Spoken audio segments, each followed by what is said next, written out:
Y vamos a ir a Argentina, pero solamente comento un detalle más de la Plaza de San Pedro esta mañana para todos quienes se están conectando. Lo escuchaba en la mañana en una corresponsal y lo leía también en el Corriere de la Sera.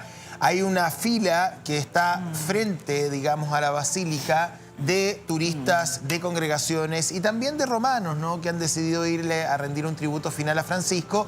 Más o menos de entre 30 a 40 minutos está esperando la gente para poder luego ingresar en algún momento durante la mañana a la Basílica de San Pedro, donde va a estar expuesto el cuerpo del Papa Francisco. Así es, hoy el rito de la muerte, y lo veíamos, muy impresionante la imagen ya de ver al Papa fallecido, al Papa Francisco, argentino, y justamente estamos en su país natal. Ahí está Karim, lo vemos ya en pantalla con los diarios, nos imaginamos, Karim, que están las portadas también hablando de la partida del Papa. Buen día. Karim, buenos días. Sí, ¿cómo están, amigos? Muy buen día, estamos aquí en la Plaza de Mayo. De fondo, la Casa Rosada con la bandera argentina a media asta. Recordemos que, bueno, a esta hora, aquí hay una hora más, la gente está yendo a sus trabajos.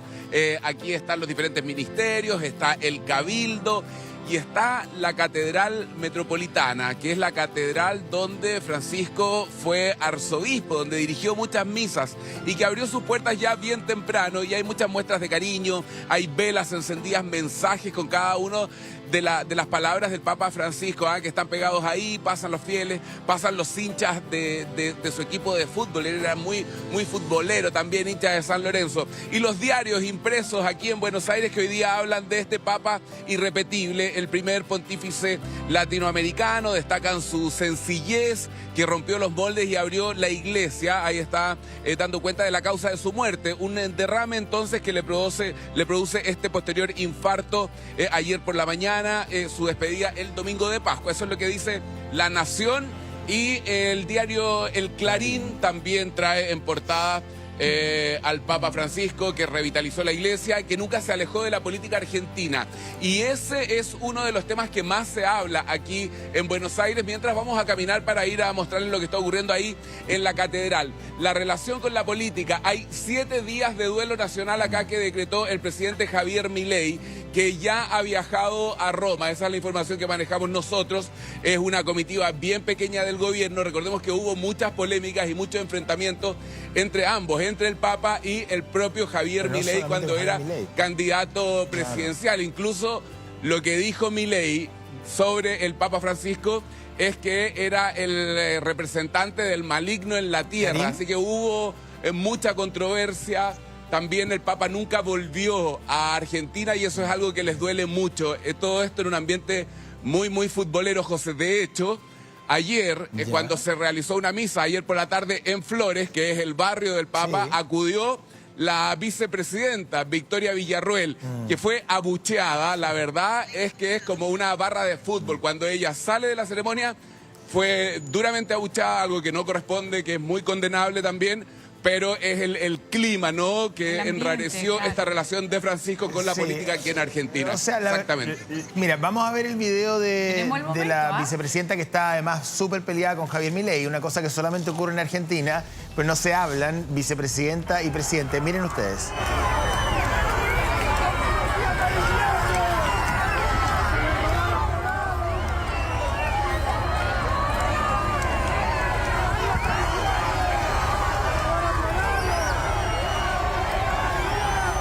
Fue el momento, súper complicado. A ver, yo quiero explicar algo acá que me parece que nos da una perspectiva, digamos, más sinóptica, ¿no? Porque nos podríamos quedar con la frase del maligno, que sí, me parece grosera, absolutamente fuera de lugar, y que, bueno, son las frases grandilocuentes y un poquito excesivas y burlesca a las cuales el presidente de Argentina no estuvo acostumbrado durante la campaña, ¿no? Y el Papa incluso recibió con mucha humildad sus disculpas después. O sea, Javier Milei se disculpó con Francisco una vez fue electo. Ahora, uno ahí hace, digamos, un análisis y dice, bueno, no todo vale cuando uno es candidato, pero uno puede insultar a todo el mundo cuando es candidato y después andar pidiendo disculpas cuando es presidente. Eso no corresponde. Pero más allá de eso, que es un análisis que usted puede realizar en su casa,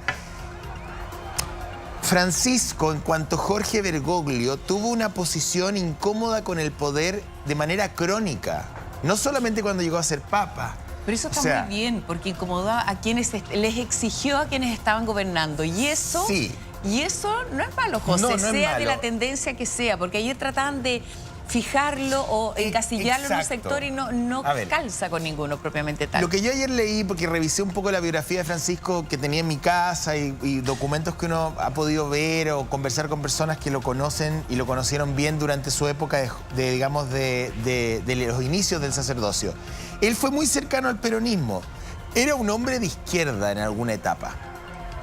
Muy ilusionado con el peronismo, con el nuevo orden social desde las bases sindicales, desde el piquete, en fin, desde la industria, que forma parte, digamos, hoy día del espíritu del justicialismo, en el fondo. Pero luego se defrauda.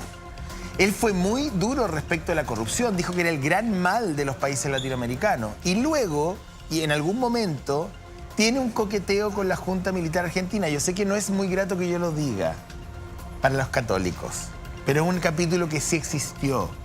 O sea, se cuestionó que él tuviera contacto con Jorge Videla y que incluso oficiara misa para Videla. ¿Qué es lo que él dice después? Mira, en realidad yo oficié misa para Videla porque yo quería conseguir la liberación de presos políticos jesuitas. Esa es la explicación que da él.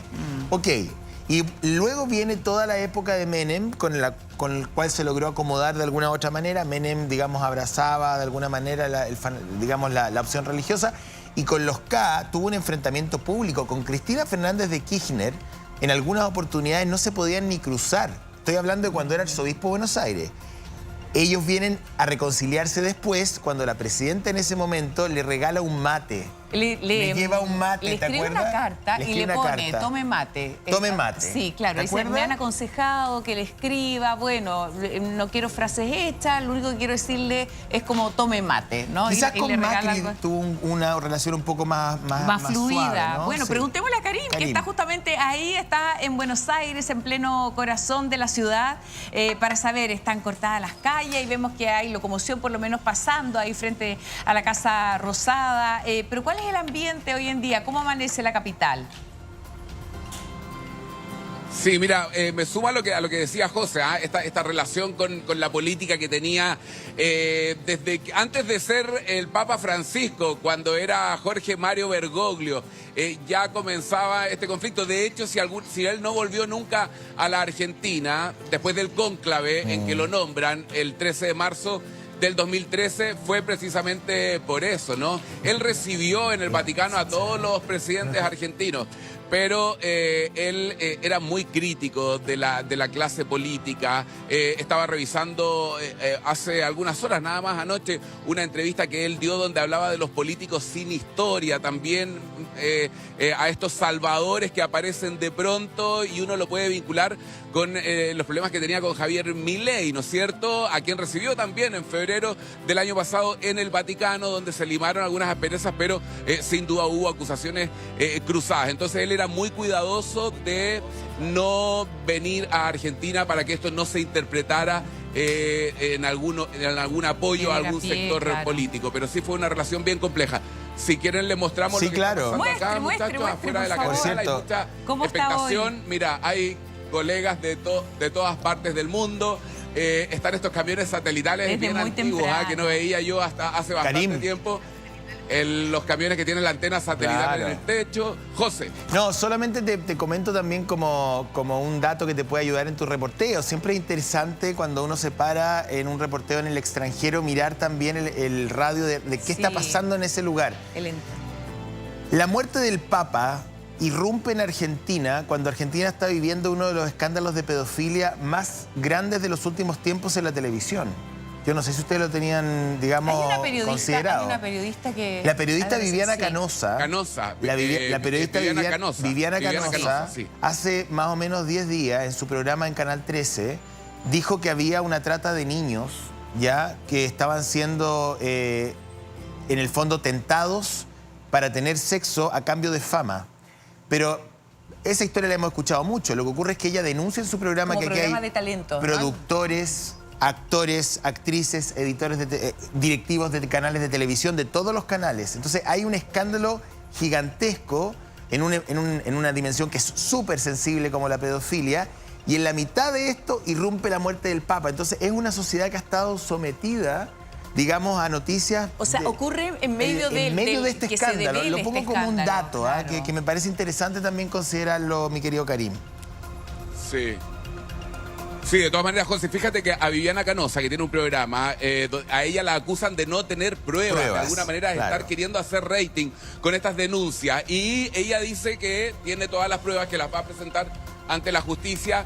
Y esto genera mucho morbo, mucha polémica. Todos los programas de la televisión argentina están hablando precisamente de eso. Y ella dice, bueno, no me toreen, no me amenacen, yo tengo las pruebas. Y está acusando a otros personajes también bien relevantes de la televisión argentina. Así que bueno, esto ha pasado siempre, la relación que hay entre la política y en este caso una de las figuras más importantes, el argentino más importante de la historia para muchos, el Papa Francisco, que ha partido, un líder espiritual importantísimo, y se ve reflejado aquí en estas muestras con mensajes, ¿no? Mensaje que él dio en su minuto.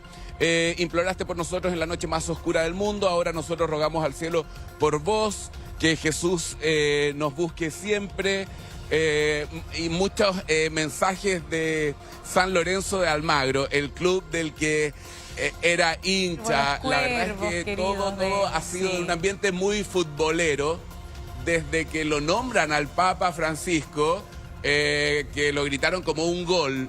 Hay un video que la AFA, la Asociación de Fútbol Argentino, hizo circular, y es muy similar a cómo presentan a la selección argentina cuando va a jugar un mundial de fútbol. Esta cosa que apela a la emotividad, de que el Papa Francisco era un jugador muy humilde, muy sacrificado, que lo daba todo por los demás. Bueno, es el mismo tono, ese tono de los comerciales de cuando Argentina juega un mundial de fútbol.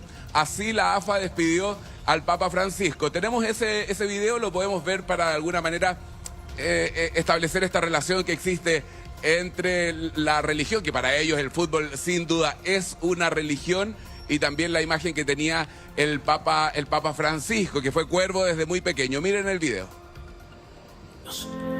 Pero este fue distinto, porque entró cuando por primera vez pidieron el cambio.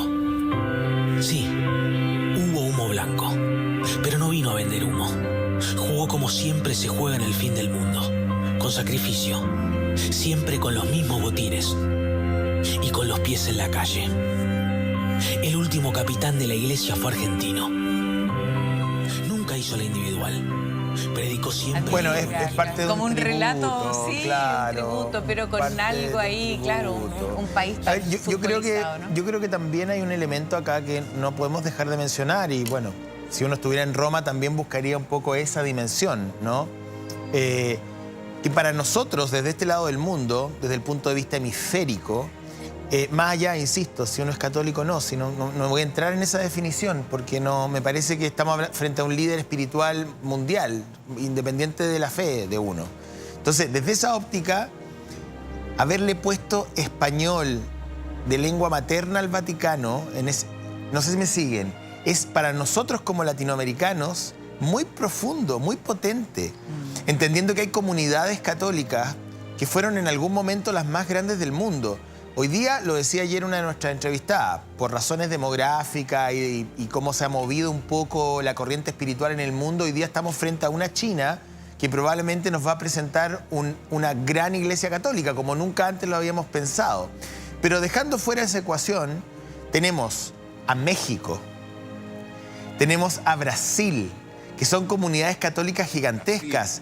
Parte importante de los milagros que hoy día tienen a varios santos en la lista del Vaticano se han concretado en esos países, partiendo por el propio Juan Pablo II, que, según dicen, le sana un cáncer de médula a un niño en Zacatecas el año 86. Le toca la frente. Por lo tanto, te estoy diciendo que desde este lado del mundo, la comunidad católica latinoamericana estaba deseosa de tener un papa latino y finalmente lo consiguió por 12 años. Creo que eso también nos conmueve. Es un dato importante, Karima, y mientras seguimos viendo y analizando más información que nos llega desde allá, desde Argentina, fíjate que todos han subido imágenes, han compartido también situaciones que vivieron junto al Papa. Apareció ayer esta novia La novia. La novia, Amalia Damonte, la novia, porque también tuvo su etapa, el Papa, donde conoció muy jovencito, conoció el amor. Ella dice que su mamá no los dejó casarse y que hablaban y fantaseaban sobre la posibilidad de tener una casita, decía él, donde vivir este amor, donde compartir la vida con ella. Finalmente este amor terminó y siguió él este camino del sacerdocio y se consagró a Dios, ¿no? Pero mira, cada una de las personas que logró tocar la vida del Papa Francisco ha compartido palabras tan impresionantes y tan bonitas. Me imagino que te encuentras ahí a diario y a cada minuto con testimonios, ¿no? Volvemos contigo en vivo, Karim.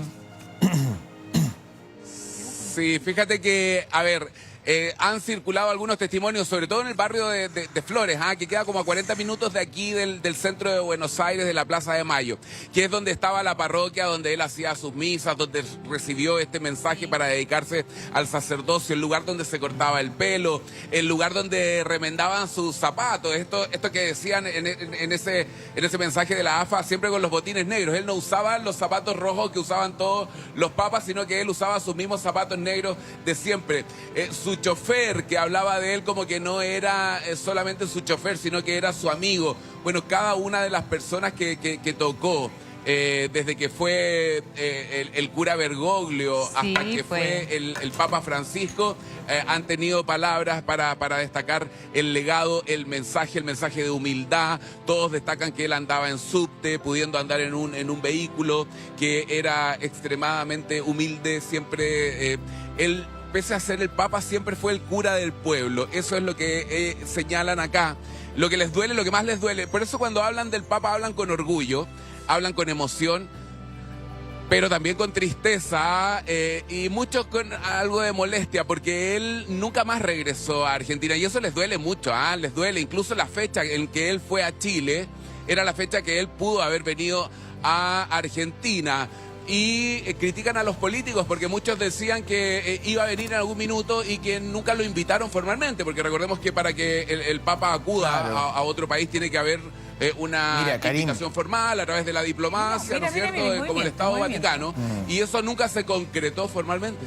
Mira, vamos a ver imágenes tuyas, a ver si nos puedes acompañar con cierto movimiento que haya del interior de la catedral. Mientras tanto, les comento, estaba leyendo yo un editorial que es súper interesante del diario Clarín, que le escribe un editor súper bueno, Gonzalo Abascal, que dice: Francisco el reformista, pero no tanto, porque en la Argentina quedó atrapado en la grieta política. Claro, a ver, lo que dice parte importante del reformismo argentino, del progresismo político argentino, y es una cuenta que le pasan a algunos. Hay que mirar esto con una perspectiva de análisis. Obviamente uno eleva la figura del Papa, pero estamos hablando también de su rol, y además él tuvo un rol político muy importante en algún momento de la historia de su país. Es que él llevó adelante un discurso de reformismo de la Iglesia que lo vemos en diferentes dimensiones, pero en el último tiempo o en las últimas décadas se alejó un poco de la llamada grieta argentina. En Argentina se habla de la grieta. ¿Ya? La grieta quiere decir la separación que hay entre progresismo y conservadurismo, entre lucha por los derechos humanos, defensa de la dictadura, entre concentración económica y socialización de derechos. O sea, hay una separación de los argentinos que puede ser quizás la misma fractura que tenemos acá también respecto a una serie de políticas públicas y de visiones de sociedad. Algunos en Argentina esperaban de que el Papa entrara en esa discusión, zanjara ese debate. Por eso lo querían en Argentina, para que él llegara y tomara una posición respecto de todos estos temas, respecto a los jubilados, que esa grieta es tan respecto profunda, de los subsidios, José, respecto a la dictadura. Pero, pero habló del tema de los jubilados. Sí. Ahí entró muy firme, diciendo Locano que está el tema de los medicamentos, sobre todo, ¿no? Ahí entró, pero no en la coyuntura pero política. No entró en la reflexión profunda de la grieta, particularmente argentina, y por eso lo llaman un reformista para la Iglesia.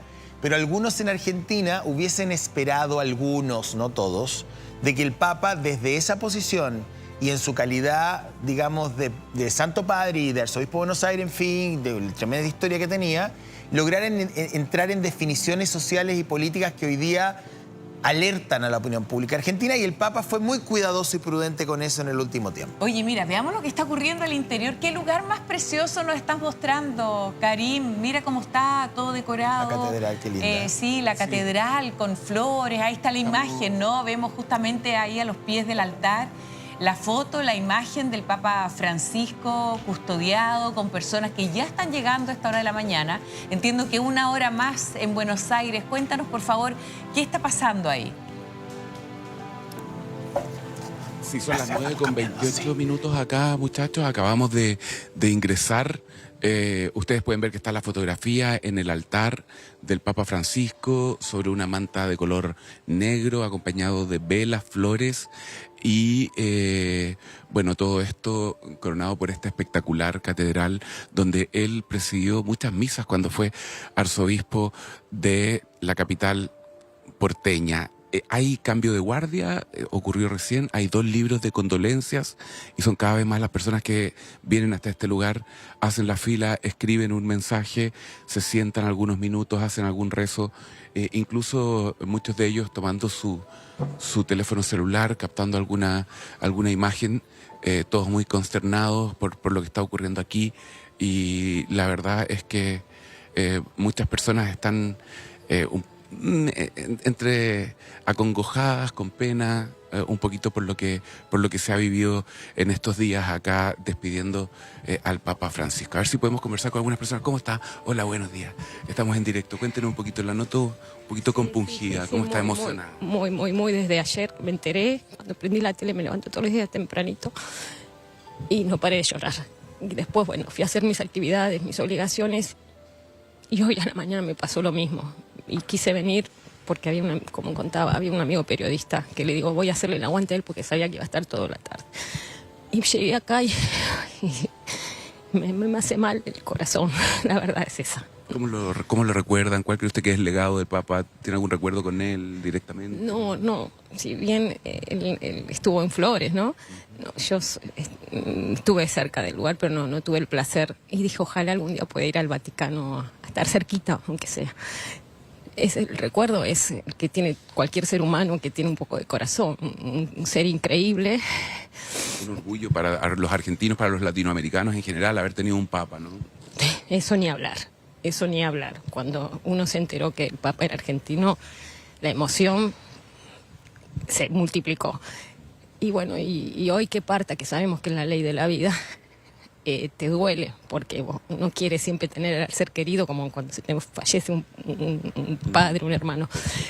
Lo voy a recordar, yo sé que nos va a iluminar desde donde esté, que ojalá descanse en paz y que nos ayude a todos, desde donde esté. Muchísimas gracias. Muchas gracias muy a vos. Amable, muchas gracias. Bien, ahí el sentir de una persona entonces que vino a despedirlo, una de las tantas que han venido hoy, ayer también, que estuvieron presentes aquí en la Catedral Metropolitana, en el centro de Buenos Aires, muchachos. Vamos a volver a salir, les seguimos mostrando un poquito el ambiente de lo que está ocurriendo aquí. Oye, Bien. qué precioso lugar, ¿eh? Y Muy sigo bonito. pensando, ¿sabes qué? Qué ganas de haber aprovechado más este Papa. Mira la cantidad de cosas, muy cortito, José, la cantidad de cosas que hizo en sus últimas horas. O sea, recibió al vicepresidente, salió, se subió al Papa móvil, habló de Gaza. O sea, hizo una cantidad de cosas, José. Dio un mensaje qué energía, Urbi et ahora de Orbi. morir. Horas antes de morir, en este Impresionante. mensaje Urbi et Orbi, que es a la ciudad y al mundo, que quizás es de los la mensajes bendición. papales más importantes del año. Tenemos a esta hora diseñado el programa de la siguiente forma. Vamos con Florencia Vial, que nos actualiza con datos y noticias que van irrumpiendo durante esta mañana aquí en Chile, tarde en Italia. Nosotros seguimos con Karim desplegado en Buenos Aires, estamos con Mati Panza en Roma y aquí con la Karen les vamos comentando algunos también datos históricos y análisis respecto de la figura del Papa Francisco y lo que se viene para la Iglesia Católica a nivel mundial. Nuestra Florencia. sala de teletipos. Ahí está la flor. Bienvenida. ¿Cómo están? Muy buenos días. Acá estamos desplegados en todas partes del estudio y también del mundo. Ya vamos a estar también, por supuesto, en Roma, Buenos Aires, estamos en todos lados. Bueno, les tengo información de último minuto porque Italia acaba de decretar al menos 5 días de luto oficial. Es decir, desde este martes hasta el día sábado se va a vivir un luto oficial en Italia, obviamente, para poder realizar todos los funerales del Papa Francisco. Por otro lado, ya acaba de terminar una primera asamblea de purpurados. Estamos hablando de que los primeros 60 cardenales que ya llegaron a el Vaticano. Ya se reunieron en esta primera conversación, primer encuentro oficial de los cardenales, que básicamente tienen que ir también definiendo cómo, o delineando más bien cómo se va a llevar a cabo el cónclave. Sabemos que faltan por lo menos otros 60 cardenales que llegan. Sabemos que son 136 cardenales, pero de los cuales solamente 120 pueden participar de este cónclave porque tienen menos de 80 años. Bueno, como son 120, ya han llegado 60, falta que lleguen los otros 60, entre ellos también el cardenal de nuestro país, Txomalí. Ahora, un punto no menor es que esta misma reunión se va a ir prolongando el día de mañana, también cerca de la tarde. Nosotros tenemos 6 horas de diferencia con Italia, y es por eso que va a ser cerca del mediodía la segunda reunión de todos los cardenales que ya comiencen a llegar entonces a la Santa Sede. Por otro lado, les quería comentar también algunos detallitos que han sido confirmados por el propio Vaticano. Ustedes ya lo mencionaban respecto a la hora del funeral. El funeral, para que quede bien claro, va a ser el día sábado a las 10 de la mañana, hora italiana, pero van a ser a las 4 de la mañana, hora chilena. Y esperamos, y lo más probable es que nos veamos las caras, obviamente, ahí transmitiendo ese funeral. Ahora, lo que va a ocurrir el día miércoles va a ser algo muy inédito, y es porque el Papa en estos momentos está siendo velado en la Casa Santa Marta, que es la residencia donde el Papa lleva viviendo desde que fue nombrado sumo pontífice en el año 2013. Él está siendo velado en una especie como de capilla ardiente media improvisada, y es donde solamente han podido ingresar ciertos cardenales o altos cargos también de la curia italiana. Él se va a mantener hasta el día miércoles, hasta las 8:57 de la mañana más o menos, en la Casa Santa Marta. Ahí el camarlengo, que es básicamente el jefe interino administrativo y el que va a estar encargado de llevar a cabo todos los detalles del cónclave, él va a realizar una misa, a las 9 de la mañana en la Casa Santa Marta, y finalmente ahí va a comenzar esta procesión dentro del propio Vaticano, que va a pasar por la Plaza de Santa Marta, va a pasar también por el arco, lo tengo acá, el arco de las campanas, y luego ingresa a la Plaza de San Pedro por la entrada principal, y ahí se va a instalar entonces esta capilla ardiente a las afueras, podríamos decir, de la basílica, donde se va a llevar a cabo este velorio, esta capilla ardiente que yo les menciono, del día miércoles al día domingo, donde van a poder asistir todas las personas, los turistas, personas de la iglesia también que quieran obviamente entregar un último homenaje. Vamos a volver a Roma con la información que vamos a reconfirmar ahí con Mati Panza. Solamente quiero ir citando parte de las publicaciones que se realizan a esta hora en el propio Vaticano, a través de las fuentes que estuvieron cercanos al Papa durante sus últimas horas de vida. Dice, entre las últimas palabras del pontífice estaba su agradecimiento a su asistente personal de salud, Massimiliano Strapetti, por animarlo a dar el último paseo en el Papa Móvil el día domingo después del Urbi et Orbi. Él pareciera que no quería, y su asesor le dijo, mire, dé una vuelta por la plaza. El descanso por la tarde tuvo una cena tranquila. Luego, al amanecer, la enfermedad se produjo, viene el derrame cerebral a eso de la medianoche, 1 de la madrugada. Él entró en coma rápidamente, la verdad que no hubo mucho tiempo de reaccionar. Su equipo médico intentó, por supuesto, hacer todo para reanimarlo, pero la verdad es que fue un escenario bastante fulminante, dice acá. Luego se produce el fallecimiento, pero la verdad es que entre las últimas palabras del Papa Francisco estaba su agradecimiento a quienes habían estado a lo largo de su vida con él, y especialmente en la última etapa.